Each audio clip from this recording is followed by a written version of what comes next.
Good morning, I'm Kofi Mensah and this is chale.news, June 28th. A lot to get through today. Ghana is quietly drafting a defense deal with Ukraine. No parliament, no public debate.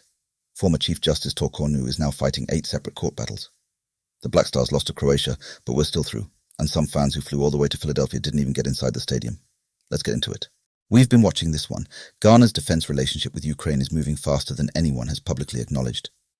The foreign minister met Zelensky in Kiev, and both sides are now drafting a deal that would embed Ukrainian military specialists inside Ghana's armed forces, drones, electronic warfare, long-term training. Parliament has not been briefed. That's the part that should concern everyone. Burkina Faso is deepening ties with Russia next door, and Ghana's long-standing non-aligned foreign policy is quietly being redrawn. Full breakdown on chale.news. Update on the Torkornoo saga. It's bigger than most people realized. 8 separate court battles, 3 in the High Court, 5 at the Supreme Court. The ECOWAS court dismissed her regional case on June 24th, but every domestic case is still live. This is not going away quietly. On the Labour front, VP Jane Nana Opoku-Agyeman was in Ho at the National Labour Conference pledging government protection of pension funds. The same day, the TUC threatened to strike over a 9% pay offer it says is simply not fair. Pledges and threats arriving together. Watch this space. Watch this. A landmark shift in the fight against Galamsey. Ghana's new mining program, rCOMSDEP, gives traditional rulers formal, documented authority to approve or reject mining investors in their communities. The Awale of Western Nzima has backed it and issued a clear warning. Irresponsible mining will not be tolerated on his land. This is the first time chiefs have had this kind of documented veto. Historic. Sentuo Refinery in Tema has completed Phase 2. Capacity now doubled to 100,000 barrels per day. China's ambassador called it a model for African industrial self-reliance. It fits Ghana's stated goal of ending raw mineral exports by 2030. Big number, bigger ambition. This one stings. Ghana once led the entire world in medical drone delivery. Zipline was our story to tell. Now half that network is suspended. The government stopped funding 3 of 6 hubs, cutting off thousands of vulnerable communities from emergency blood and vaccines. And while we're scaling back, Nigeria is scaling the same technology to reach 100 million people by 2028. Let that sink in. Full analysis on chale.news. Anloga District is flooded, again.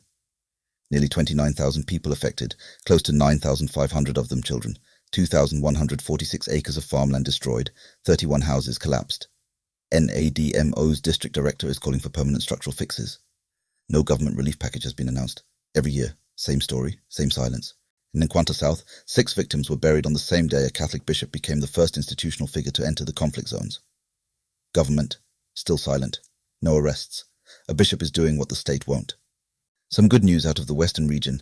Elembelle District has launched President Mahama's free primary healthcare program, the first in the region to do so.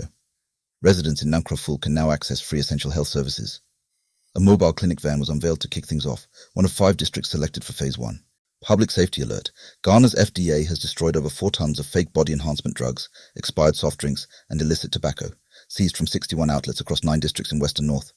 Buy your medicine from licensed pharmacies only. That's not a suggestion. The Black Stars lost 2-1 to Croatia. Derek Luckerson scored on his very first World Cup appearance, which is something to celebrate, but the unbeaten run is over. The good news, Ghana is still through to the round of 32. The tournament isn't done for us. Now here's what's infuriating. Ghanaian fans flew over 5,000 miles from Accra to Philadelphia for that Croatia game. No coordinator showed up to distribute tickets. They watched Ghana play from the pavement outside Lincoln Financial Field. Police cleared them out 30 minutes in. 5,000 miles, chale. History in Atlanta. DR Congo have reached the World Cup knockouts for the very first time ever. They came from behind to beat Uzbekistan 3-1. Wissa with 2, Mayele with the 3rd. They face England on July 1st. Incredible moment for African football. NIMED Capital says you can start investing in Ghana with 20 Ghanaian cedis and a Ghana card. That's it. CEO Abena Boachiewa Brigidi made the pitch in East Legon on June 26th. No millions required. Worth looking into. A 17-year-old in Kokobriko, Ashanti region, has been remanded after attacking his mother and sister with a cutlass because he found 1 parcel of cannabis missing from his room. Both women are hospitalized. He's due back in court July 8th. That's your June 28th digest. A lot happening. Head to chale.news for the full reporting on every story we covered today. Stay informed, stay sharp.